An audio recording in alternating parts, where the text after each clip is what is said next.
Number बताने वाला हूँ क्लास 10th के रियल नंबर चैप्टर फर्स्ट।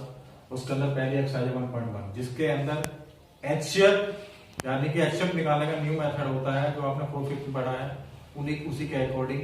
और वो मेथड है वो है इक्विटी डिवीजन लीमा। तो इक्विटी डिवीजन लीमा से हम एचसीएफ कैसे निकालेंगे 867 एंड डिवाइड टू 45 का निकाल के बताऊंगा मैं। यहाँ पे डिवीजन एल्गोरिथम लीमा होता है A equal to B Q plus are.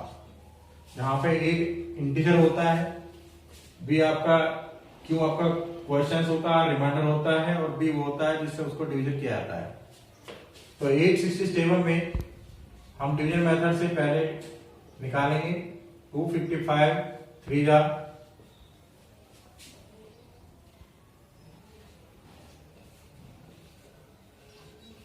आप देख पा रहे हो 102 का फिर 255 डिवाइड करेंगे, तब तक डिवाइड करते रहेंगे तब तक कि रिमाइंडर 0 ना बच जाए। फिर 2 टाइम्स जाएगा 51 बचा, फिर दोबारा से हम जो रिमाइंडर है उसमें डिवाइड कर देंगे। आप देख पा रहे होगे अब रिमाइंडर 0 बचा है। इसको यहां पे हम ऐसे रिप्रेजेंट करेंगे, ए के रिप्लेस में लिखेंगे 867 इजिकल टू बी जिससे हमने डिवाइड किया 255 into question 3 plus remainder 102।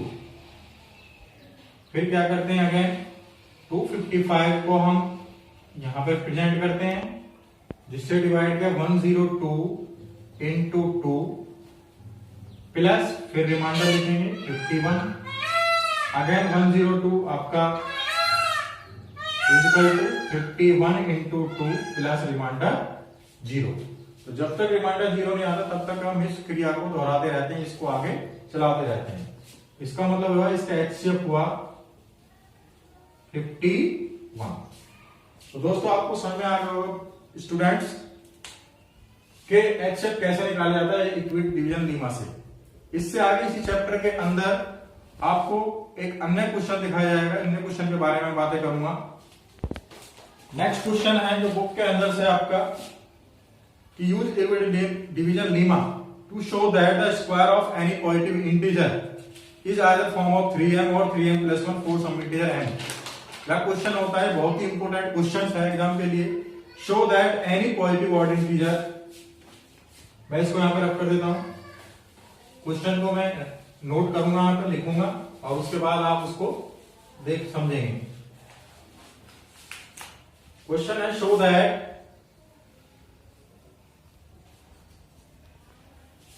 any positive integer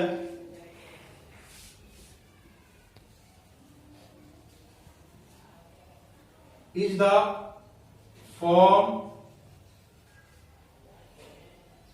6q plus 1 6q plus 3 6q plus 5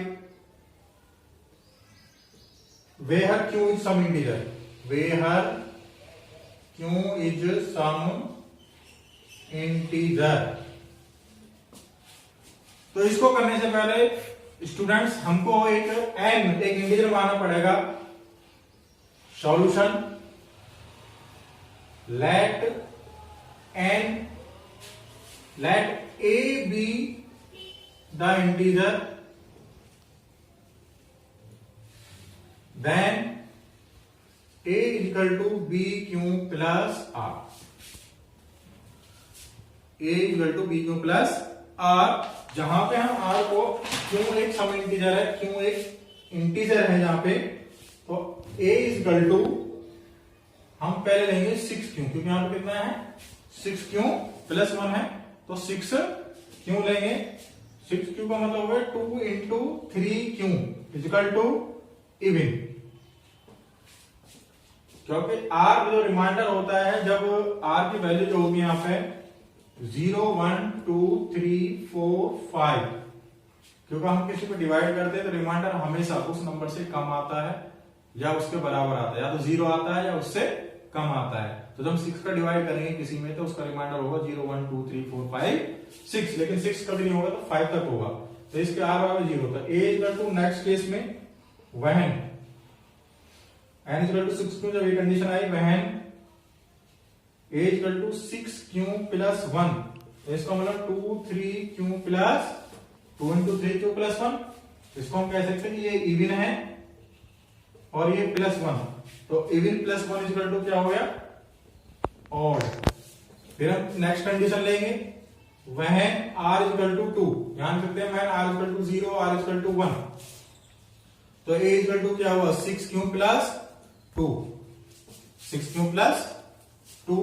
तो यहां पर देखोगे 2 इंटू 3q प्लस 2, आप देखते ये भी इवन है और प्लस ये भी इवन है, तो इक्वल टू इवन। हम देख पा रहे हैं तीसरी कंडीशन में भी क्या है, इवन है, केवल 6q प्लस 1 क्या है, ऑड है।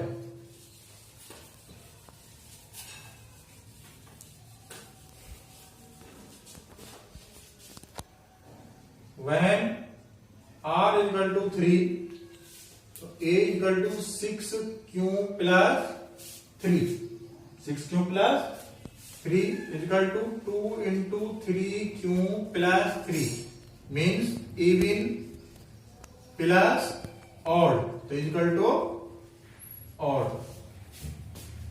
Next when r equal to 4, तो a की वैल्यू आएगी 6q plus 4, it means even plus even equal to even.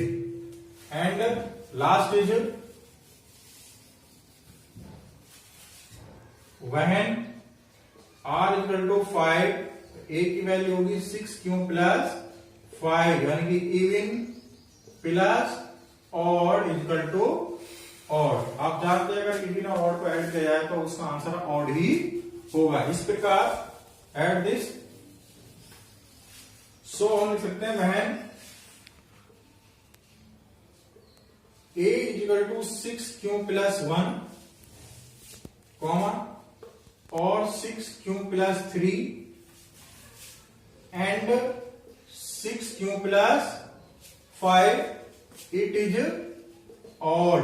क्या है ये, ऑड है, तो हैंस यहां पे लिख देंगे हम, hence we write an odd number is the type of